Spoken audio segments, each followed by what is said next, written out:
Assalamualaikum warahmatullahi wabarakatuh. Di video kali ini saya akan membagikan cerita horor. Cerita ini ditulis dari Mas Restu Wiraatmaja. Terima kasih Mas Restu yang udah ngizinin buat ngebawain ceritanya. Cerita ini berjudul Hampir Menjadi Tumbal di Kamar Tempat Ritual. Seperti apa kisah ceritanya? Langsung saja dan selamat mendengarkan.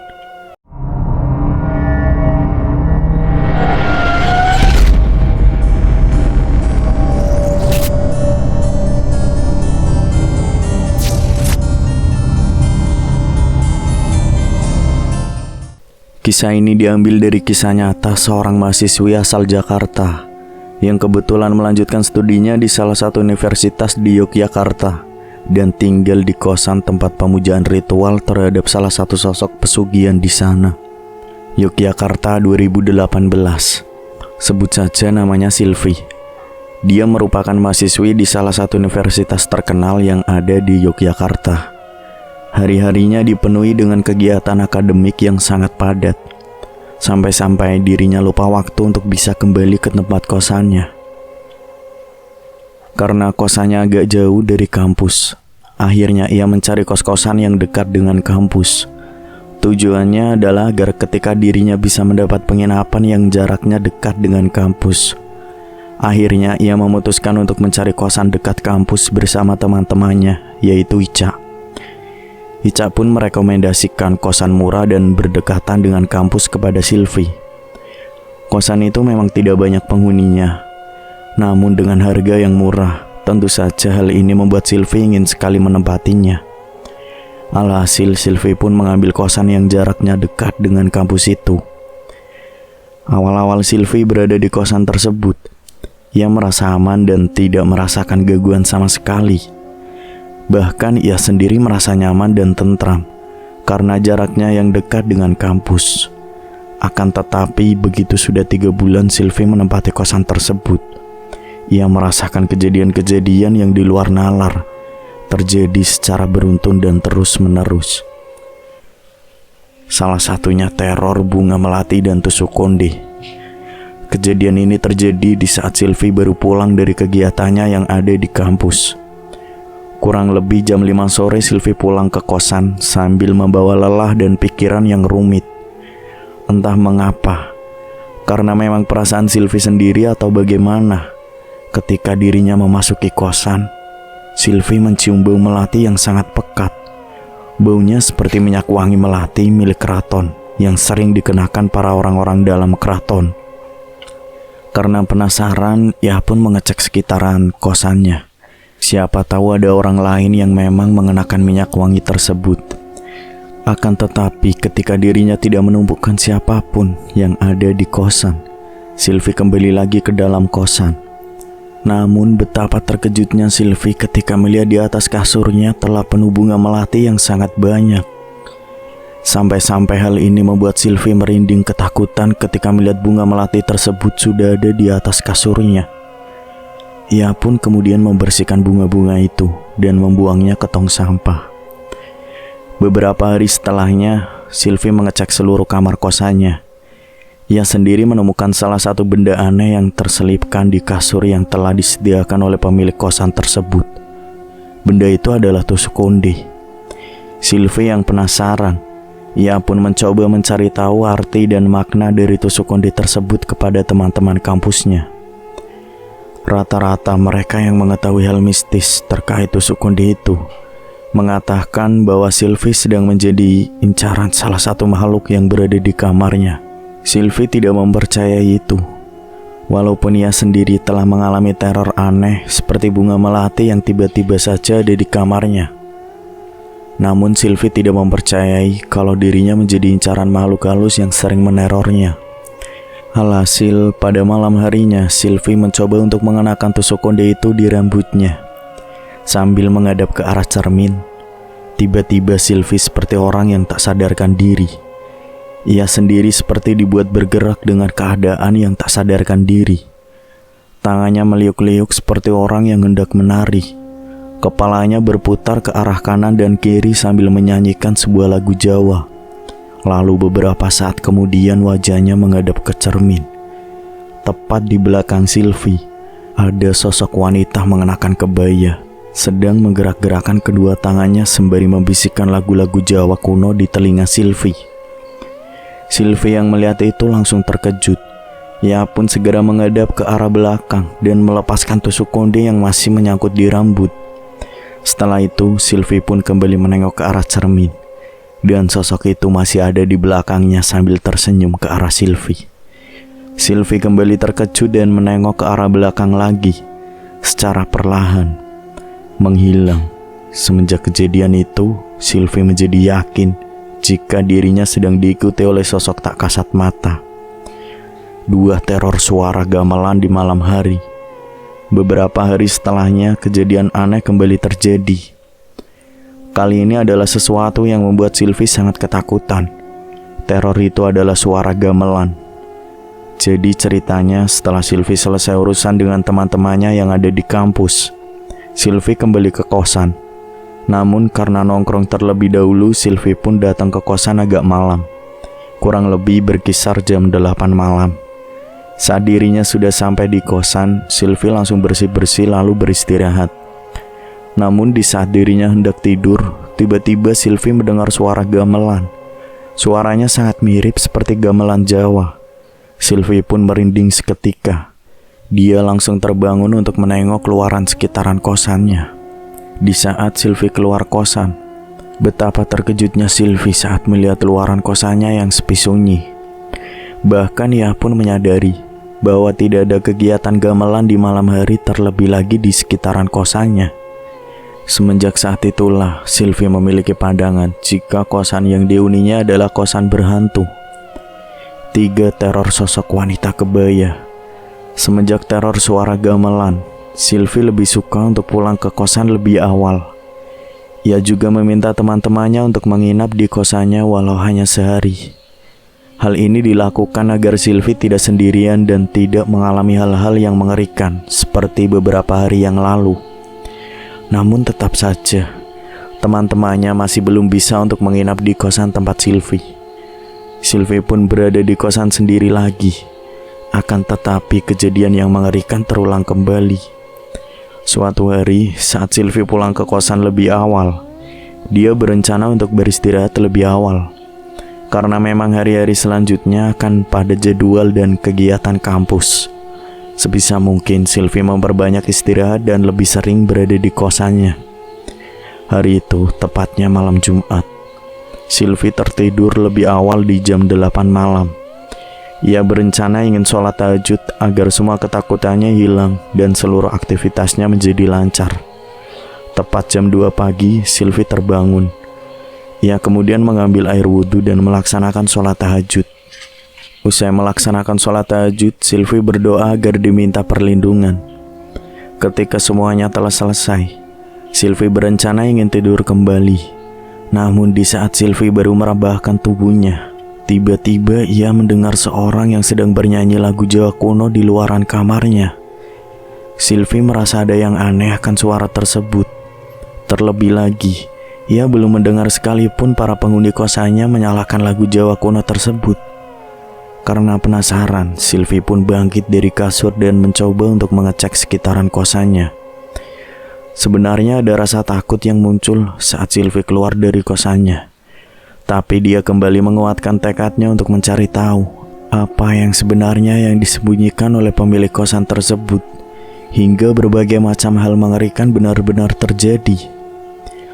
Setelah Sylvie mengecek seluruh ruangan yang ada di sekitaran kosannya, ia tidak menemukan sesuatu hal yang terkait dengan suara wanita dengan logat Jawa itu. Akhirnya ia kembali ke kamarnya dan merebahkan kembali tubuhnya. Akan tetapi baru saja Sylvie memejamkan kedua matanya, ia mendengar lagi suara wanita yang sedang bernyanyi dengan logat Jawa. Dan hal yang mengerikan benar-benar terjadi di hadapannya sekarang.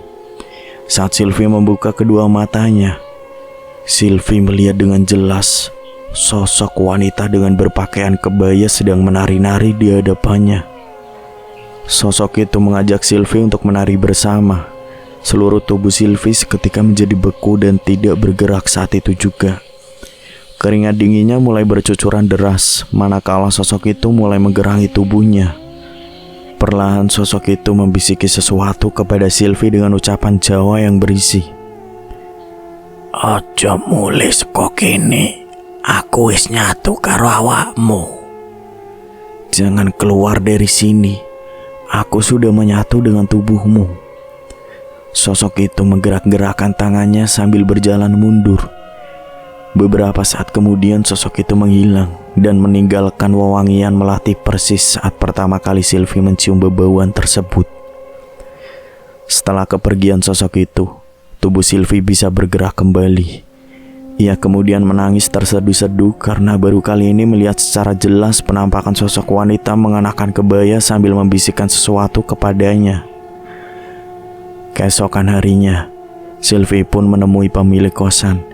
Ia merasa sudah tak sanggup lagi untuk melanjutkan ngekos di tempat itu. Setelah bertemu dengan pemilik kosan, barulah pemilik kosan tersebut membeberkan sesuatu yang memang telah disembunyikan lama. Keluarga pemilik kosan tersebut ternyata masih ada kaitannya dengan pantai selatan. Sampai-sampai tak ada satupun keluarga yang mau untuk melanjutkan salah satu ritual yang seringkali dilakukan oleh keluarganya terhadap persembahan kepada Nyi Ratu Kidul.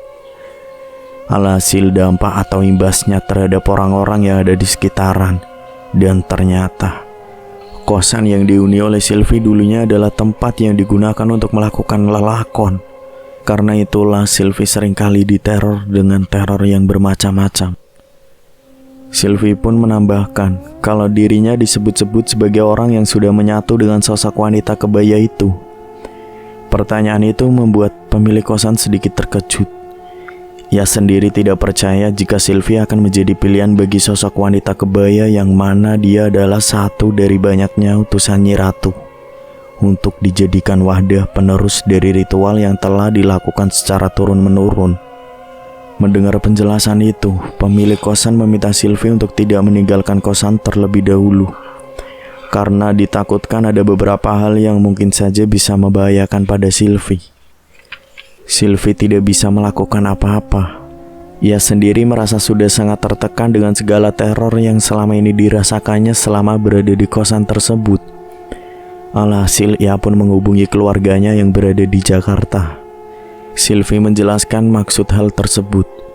Ia sendiri sudah diambang stres karena seringkali diganggu oleh sosok wanita mengenakan kebaya tersebut. Dan beruntungnya keluarga Sylvie pun akan datang ke kosannya bersamaan dengan seorang ustadz yang dipercaya mampu untuk menghilangkan energi jahat tersebut. Keluarga Sylvie berjanji akan datang keesokan harinya. Namun Sylvie sendiri belum merasa aman. Setelah mendengarkan penjelasan dari pemilik kosan, Sylvie semakin takut akan teror selanjutnya. Sudah beberapa kali ia meminta teman-teman kampusnya untuk menginap di kosannya walau sehari. Namun teman-temannya tidak ada yang merespon. Walaupun memang ada yang merespon, akan tetapi mereka beralasan karena sibuk ataupun ada kegiatan lainnya.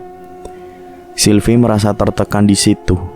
Ia pun mencoba untuk memberanikan diri agar bisa melawan rasa takutnya. Seperti biasa, sebelum tidur Sylvie berwudu dan membaca Al-Quran terlebih dahulu. Setelah itu ia mendengarkan lantunan sholawat dari HP-nya dan akhirnya Sylvie pun tertidur. Tepat jam 1 pagi. Entah mengapa Sylvie mendengar suara nada orang yang sedang marah-marah dengan menggunakan logat Jawa.